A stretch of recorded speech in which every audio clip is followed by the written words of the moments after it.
حضرت بلال حبشی رضی اللہ تعالی عنہ ایک مشہور صحابی ہیں جو مسجد نبوی کے ہمیشہ مؤذن رہے۔ شروع میں ایک کافر کے غلام تھے، اسلام لے آئے جس کی وجہ سے طرح طرح کی تکلیفیں دی جاتی تھی۔ امیہ بن خلف جو مسلمانوں کا سخت دشمن تھا، ان کو سخت گرمی میں دوپہر کے وقت تپتی ہوئی ریت پر سیدھا لٹا کر ان کے سینے پر پتھر کی بڑی چٹان رکھ دیتا تھا تاکہ وہ حرکت نہ کر سکے، اور کہتا تھا کہ یہ اس حال میں مر جائے اور زندگی چاہتا ہے تو اسلام سے ہٹ جائے، مگر وہ اس حالت میں بھی عہد کرتے تھے، یعنی معبود ایک ہی ہے۔ رات کو جنجیروں میں باندھ کر کوڑے لگائے جاتے اور اگلے دن ان زخموں کو گرم زمین پر ڈال کر اور زیادہ زخمی کیا جاتا تاکہ بے قرار ہو کر اسلام سے پھر جائے یا تڑپ تڑپ کر مر جائے۔ عذاب دینے والے اکتا جاتے، کبھی ابو جہل کا نمبر آتا، کبھی امیہ بن خلف کا، کبھی اوروں کا، اور ہر شخص اس کی کوشش کرتا کہ تکلیف دینے میں زور ختم کر دے۔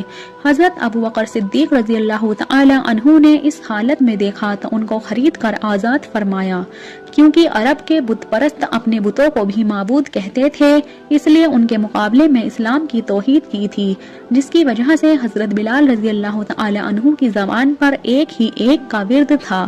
یہ تعلق اور عشق کی بات ہے۔ ہم جھوٹی محبتوں میں دیکھتے ہیں کہ جس سے محبت ہو جاتی ہے اس کا نام لینے میں لطف آتا ہے، بے فائدہ ہی اس کو رٹا جاتا ہے، تو اللہ کی محبت کا کیا کہنا جو دین اور دنیا دونوں جگہ کام آنے والی ہے۔ یہی وجہ ہے کہ حضرت بلال رضی اللہ تعالی عنہ کو ہر طرح سے ستایا جاتا تھا، سخت سے سخت تکلیفیں پہنچائی جاتی تھی، مکہ کے لڑکوں کے حوالے کر دیا جاتا تھا، وہ ان کو گلی کوچوں میں چکر دیتے پھرتے اور یہ تھے کہ ایک ہی ایک ہے رٹ لگاتے تھے۔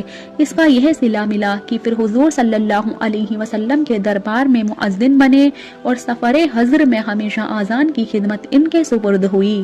حضور صلی اللہ علیہ وسلم کے وصال کے بعد مدینہ طیبہ میں رہنا اور حضور صلی اللہ علیہ وسلم کی خالی جگہ دیکھنا مشکل ہو گیا، اس لیے ارادہ کیا کہ اپنی زندگی کے جتنے دن ہیں جہاد میں گزار دوں، اس لیے جہاد میں شرکت کی نیت سے چل دیے۔ ایک عرصے تک مدینہ منورہ لوٹ کر نہیں آئے۔ ایک مرتبہ حضور صلی اللہ علیہ وسلم کی خواب میں زیارت کی۔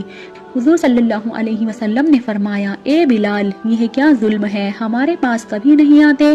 تو آنکھ کھلنے پر مدینہ طیبہ حاضر ہوئے۔ حضرت حسن و حسین رضی اللہ تعالی عنہ نے آذان کی فرمائش کی۔